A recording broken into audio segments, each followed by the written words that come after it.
mulakan dari awal tadi kan Suki, kita ni bertuah duduk di Malaysia ini kerana kita ni sememangnya unik dengan mempunyai pelbagai kaum dan juga etnik. Jadi bagaimana kita bersatu melalui makanan, melalui lagu-lagu yang dinyanyikan, bahasa dan macam-macam lagi. Dan juga perkahwinan. Tetamu kita di studio hari ini kita bersama dengan Dr. Siti Hajar Muhammad Hanif dan juga Encik Iskandar Chai Yung Sang. Selamat datang ke WHI. Dan kita juga bersama dengan ibu dan juga ayah Dr. Siti Hajar dalam talian sekarang ini, Encik Muhammad Hanif dan Puan Saimah Aliman. Selamat tengah hari. Okey, itu dia. Dan juga Fiza, kita masih lagi ada tetamu yang sudah pun terhubung dalam talian, iaitu Puan Nazuha Muhammad Arifin dan seorang lagi tetamu bukan melalui video call tetapi melalui panggilan telefon, iaitu Ibu Encik Iskandar, iaitu Puan Tevani Muniandi. Hello ke semuanya. Selamat tengah hari. Hai. Selamat tengah hari. Okey.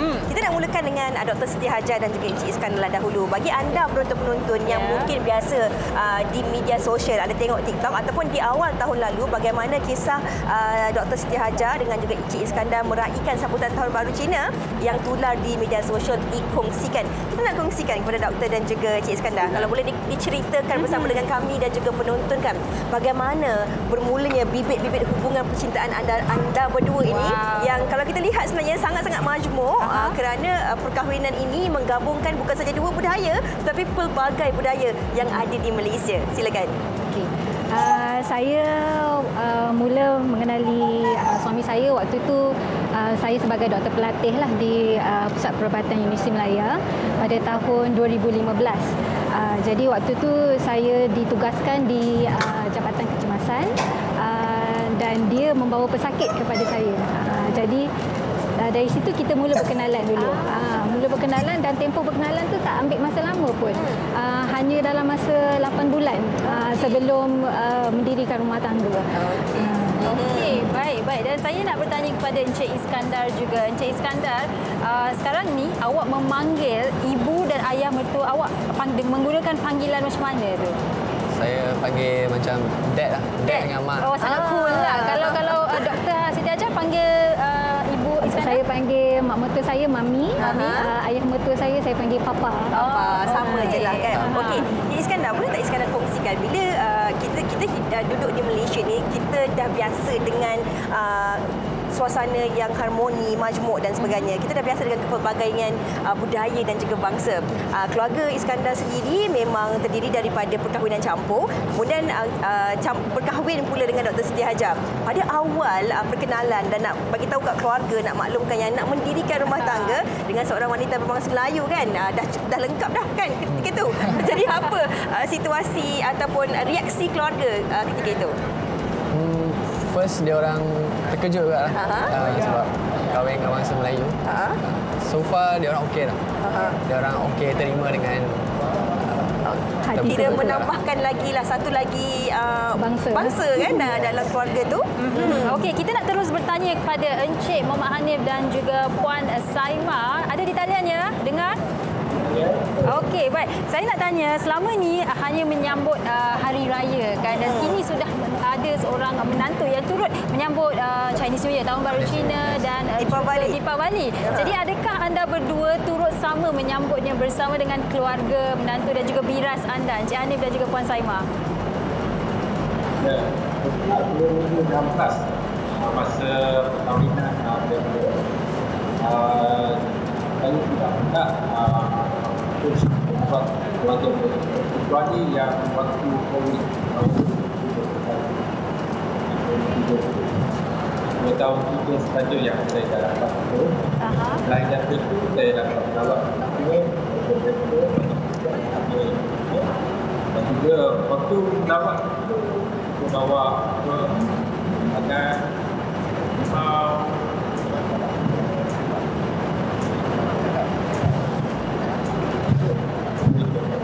buat macam promo sajalah, macam sambung hari raya.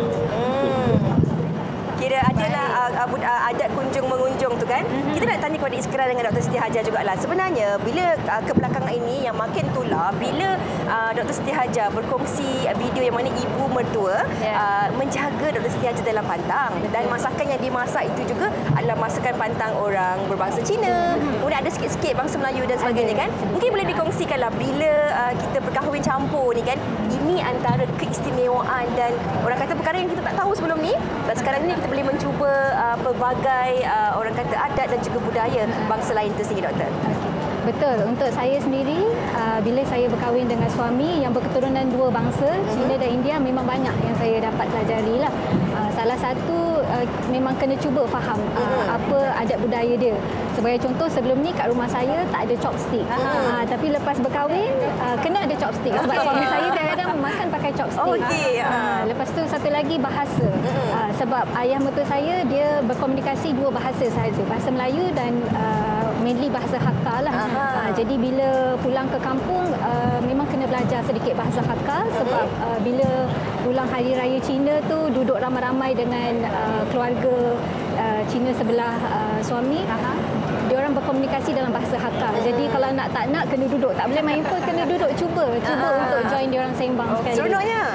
So, bahasa Tamil dengan mak mertua pun belajar sikit-sikit. Okey, Mak Dr. Siti Hajar sekarang ni dah pandai berbahasa Hakka sedikit. Bahasa Tamil? Bahasa Tamil sedikit.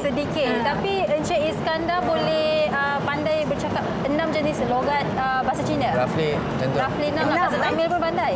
Cina, Mandarin, Cantonese, Mandarin, Hakka, Tamil, Malay English. Malay, Wah. English. 6 Wah. Saya lihat video anak anda memanggil ayah Encik Iskandar Kongkong. Kongkong is grandpa. Datuk lah. Okey, baik. Dan kita nak tanya kepada Puan Daibane yang juga merupakan ibu Encik Iskandar. Hai, Aunty. Hai, Aunty. Dalam talian ketika ini. Hello, Aunty. Ya. Hai, Aunty Daibane. Ya, saya. Okey.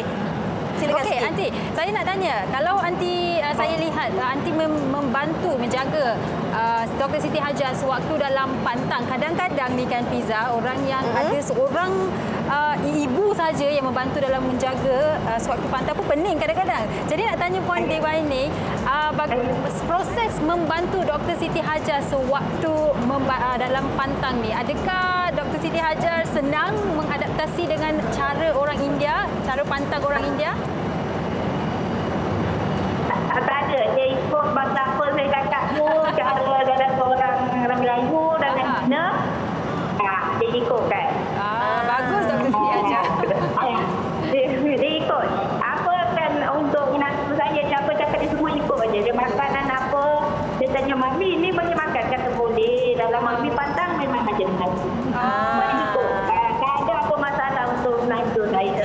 Okey. Dan macam menantu macam anak je. Betul. Aunty, kita tengok video tu Aunty masak, kita pun rasa nak makan nanti. Aunty boleh kongsikanlah sikit, selain daripada menantu kan, pastinya Aunty juga ada jiran-jiran kan yang ada berlainan bangsa dan juga agama. Bagaimana Aunty lihatlah kan bila semangat ini sama-sama kita kongsikan menu masakan, makanan, macam-macam nak borak dan sebagainya. Ini secara tak langsung mengeratkan lagi hubungan kita sesama komuniti dan juga jiran-jiran kita, Aunty. Ya, saya semua pun sama je tengok saya. Apa je pun minta semua saya pun masakkan bagi untuk jiran-jiran. Saya suka cerita lah. Okey, Aunty, dan masakan Melayu Dr. Siti Hajar, yang mana satu Aunty paling gemari? Ya. Masakan Melayu Dr. Siti Hajar, yang mana satu Aunty paling gemari? Suka. Aunty paling suka lah kalau Dr. Siti Hajar masak masakan Melayu. Jarang masak, selalu mak mertua masak. Dia banyakkan makanan India dengan Chinese. Kita dah dapat dah jawapan. Doktor kata yang selalu mak mertua yang masak. Okey. Saya suka, ya. Okey. Kita dah dengarkan pandangan daripada doktor, Encik Iskandar, aunty dan juga makcik-makcik kita dan pakcik. Tetapi sebenarnya kita nak kongsikan juga bagaimana kisah keakraban antara jiran ini juga yang boleh menyemarakkan lagi semangat kesatuan, bersatu padu dan sama-sama kita saling bantu-membantu. Kita nak saksikan dulu video ini sebelum kita nak bersama dengan seorang lagi tetamu. Silakan. Serumpun bak serai, sesusun bak sirih. Itulah kata-kata yang sesuai menggambarkan sikap dan semangat perpaduan yang ditunjukkan oleh Siti Nur Ashikin Hanafiah, 35 tahun dan jirannya Yuki Yap Yan Yan, 42 tahun. Meskipun berbeza bangsa dan agama, namun itu tidak menjadi penghalang buat mereka untuk saling berbuat baik. Sebabkan COVID, so kita kurang ada aktiviti bersama lah. Tapi ada je kita buat gotong royong dekat area sini. Kalau ada majlis ke, saya buat. Saya jemput jiran-jiran datang. Yuki pun selalu datang. Raya ke, dia jemput saya datang. Kan? Ataupun sebab COVID kan. So, bila kita ada beri sikit makanan ke, kita jemput dia makan lah. Kawasan kejiranan mereka terdiri daripada pelbagai bangsa dan mereka sentiasa menghormati antara satu sama lain. Terbaru, Yuki telah menempah khas ayam goreng kepada Nur Ashikin sekeluarga kerana dia tidak dapat menjemput mereka ke pesta ulang tahun anaknya. Yang masa tu anak saya nak buat jamuan 12 tahun hari jadi lah. So, saya fikir sebab kita pun makanan tak halal kan. Jadi, jiran saya tu Islam kan. So, kita fikir beri makanan dari luar lah. So, fikir-fikir tak tahu nak beri apa. Lepas tu, okeylah kita beri set ayam goreng bagi mereka makan lah. Sebenarnya sangat terharu. Okay, dan bila dia betul-betul buat tu, saya rasa sangat terharulah sebab ada orang yang prihatin. Sebab kita memang tak mengharapkan pun. Kita faham majlis dia, dia panggil kawan-kawan dia dan makanan sudah tentunya mungkin tak halal, okay, mungkin preference mereka. Tapi saya tidak sangka sampai mereka nak belikan set ayam goreng tu dan bagi kepada kami lah. Dan set tu pun bukan sikit, banyak kan. So saya sangat terharulah dan gembira. Sudah menjadi adat hidup berjiran, saling bertegur sapa dan bertanya kabar. Itulah yang diamalkan oleh mereka berdua. Nur Ashikin berkata, dia sangat mempercayai jirannya untuk menjaga rumah ketika mereka keluar atau pulang ke kampung. Saya biasa je kalau kami nak pergi balik kampung, kalau kita balik kampung jauh kan, so akan bagi tahu husband dia atau bagi tahu Yuki lah kita nak balik kampung jauh. So diorang tahu kalau misalnya kata ada barang kat depan ke, Kit akan mesej kakak barang ada, ni saya simpan rumah saya dulu. Okey, macam tu saya kata okeylah tak apalah, tolong simpankan. Masa COVID pun masa awal-awal COVID kan agak teruk sikit. Jadi masa tu Kit satu family kena COVID. Jadi saya offer lah Kit, nak beli apa? You nak ubat ke? You nak makanan ke? Apa semua ke? Lepas tu saya belikan lah. Kit cakap perlukan ubat sekian-sekian, saya belikan. Bukan Kit saja, jiran-jiran lain pun ada juga saya offer. Semangat perpaduan yang dipaparkan oleh Nur Ashikin dan Yuki ini juga turut diterapkan kepada anak-anak mereka. Keharmonian hidup berjiran dengan pelbagai bangsa jelas dilihat kerana kita semua adalah keluarga Malaysia. Itu dia Fiza ya, satu lagi kisah yang cukup memberikan kita inspirasi sebagai satu keluarga Malaysia ini. Dan banyak juga komen di Facebook yang mungkin kalau boleh Fiza kongsikan. Okey, saya nak baca daripada Junaida Sulaiman. Katanya kalau dekat Sabah Sugi, kalau alamak salah pula ni. Dia dah hilang. Okey, kalau kat Sabah banyak perkahwinan campur dalam satu keluarga. Dalam satu keluarga ada macam-macam agama, saling hormat menghormati. Itu yang penting, saling hormat menghormati. Dan dengan itu kita nak terus bersama dengan Puan Nazuha yang sudah pun terhubung dalam talian. Hai Puan Nazuha, kalau tadi kami dah kongsikan video TikTok di mana Puan Nazuha menghantar anak kepada Aunty Mala. Jadi kami nak tahu bagaimana bermulanya hubungan Puan Nazuha dengan Aunty Mala ini. Assalamualaikum. sedikit hubungan daripada saya sebelum kahwin. Dan saya umur 20 tahun. Kahwin dengan husband lah. Dah rapat dengan dia. Okey. Baik. Dan Puan Azuha mungkin juga boleh kongsikan, memang awak menggemari masakan kari ikan anti mala ke? Kalau kita tengok video tu awak tertunggu untuk kari ikan anti mala. Ya, sebabnya tadi saya mengandung apa benda pun memang saya tak ada masak pun memang dia tak masak saya. Katikan favorite lah, yang itu favorite saya lah kalau dia masak. Family dia pun ada juga kalau hari raya ke apa mereka pun masak betul. Okey. Tapi anti mala sebenarnya tak dapat bersama dengan kita hari ini sebab anti mala dalam kapal terbang daripada India ke KL. Okey, kisah yang dikongsikan Naziha dan juga anti mala ini juga memang sangat menarik. Ini daripada Atika binti Yazid. Katanya dulu saya duduk lorong pelbagai kaum. Okey. India, Cina, Kristian, Iban dan satu rumah je orang Melayu. Dan setiap perayaan kami sambut. Bila Deepavali kita dapat maruku. Kalau tahun baru Cina kita dapat buah limau. Kalau Christmas dapat kuih ginger dan kami pula bagi ketupat dan rendang. Seronok betul hidup pelbagai kaum. Memang seronok dan saya pasti Dr. Siti Hajar boleh berkait dengan keseronokan ini. Ya, pastinya kita sebagai rakyat Malaysia sentiasa merasai kemeriahan itu. Dan sekarang dah ada keluarga di mana ada 3 perayaan yang disambut, pastinya sangat-sangat meriah setiap tahun, betul? Betul. Okey, baik. Dan di penghujung ini, Fiza, mungkin kita boleh ini saya punya orang kata request lah.